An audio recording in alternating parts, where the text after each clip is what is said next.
Tell me, what is your agenda for Kiambu? 3 key points that you'd want to deal with. Let me start from where you began before. Why do I want to run for governor of Kiambu? And then what do I want to do? Mm-hmm. I was born and brought up in Kiambu. I was born in Githunguri. I went to school in Kaunira Primary. I went to Limuru Girls High School. And then I went to Kenyatta University and did my degree in mathematics and computer science. I have seen Kiambu come from its peak, its heydays, where it used to lend the national government money, where Kiambu was the cream of the country, where the leaders came from. You know, the first president of the country, Jomo Kenyatta. We had people like Waira Kamau from Roiro. We had people like Jenga Karume from Kiamba. We had people like my father, you know, who fought for independence, a Mau veteran, who provided a lot of leadership. I would say what has happened since then to now, I have seen Kiambu fall, and I'll call it falling, because our biggest problem is lack of leadership. When those men passed on, they left a big void of leadership. What is ailing Kiambu is leadership, lack of leadership. Secondly, one of the things that is, because of that lack of leadership, we have a lot of social issues. For example, alcohol and drug abuse. You'll find people drunk, you know, in the morning at 10 a.m. You'll find rape of our boys and girls is very rampant. You'll find that domestic violence is highest in Kiambu. You will find the suicide rate in this country is high. Half of the people committing suicide, half of them are from Kiambu.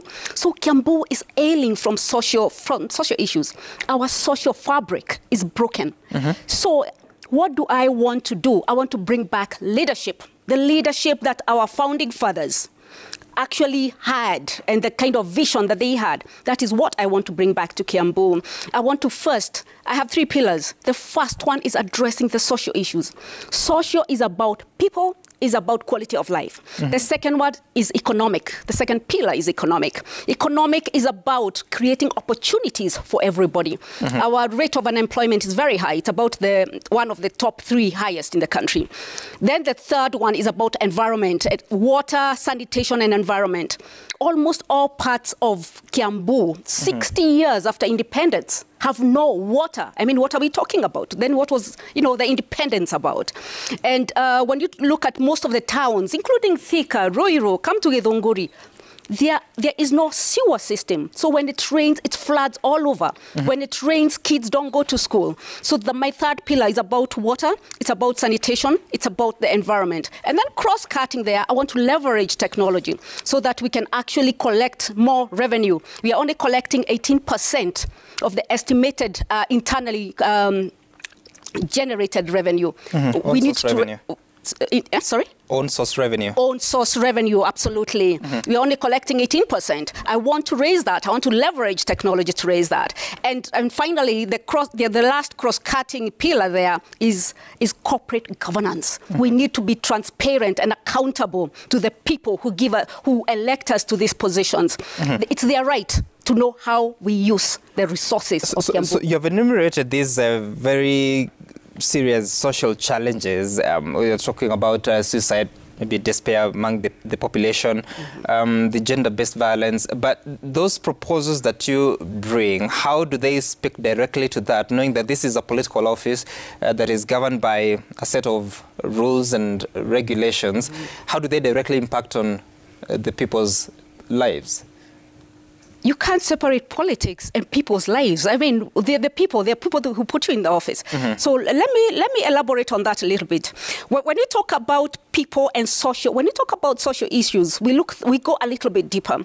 One is the issue of alcohol and drug abuse. Where is it coming from? I was talking with my friends from Makueni, and they told me, you know what? Those are issues of middle-income countries. Because in those sides of Makueni and Machakos, you won't find someone drunk during the day. Why? Where will they get the money from? So it tells you something, that money is not really our issue in Kiambu. It means these people have money.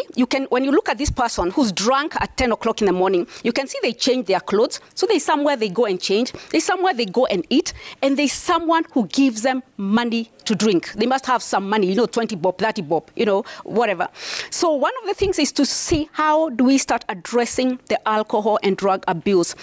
People say straight away, rehabs. No, rehabs is not a solution by itself. Because once they go to rehab and you bring them back to society and they still continue hanging out with the same people they hang out, they'll relapse and go back to it. So it's finding how do we deal with this, how do we deal with them? So you separate them. There are those who are skilled, there are those who are graduates. You start seeing which ones do we, first of all, take into some, some tech TVETs and provide some technical training. Who do we try to, how do we create jobs for, let's say, the graduates who are jobless, but they can actually work? How do we create incubators, for example, where they can actually come and start using the machines in place to make uniforms, for example? How do we engage them? You first of all, find ways of trying to engage them. Then there's a whole counseling, talking to people and finding out what is really happening at the bottom there. Why are people committing suicide? All right.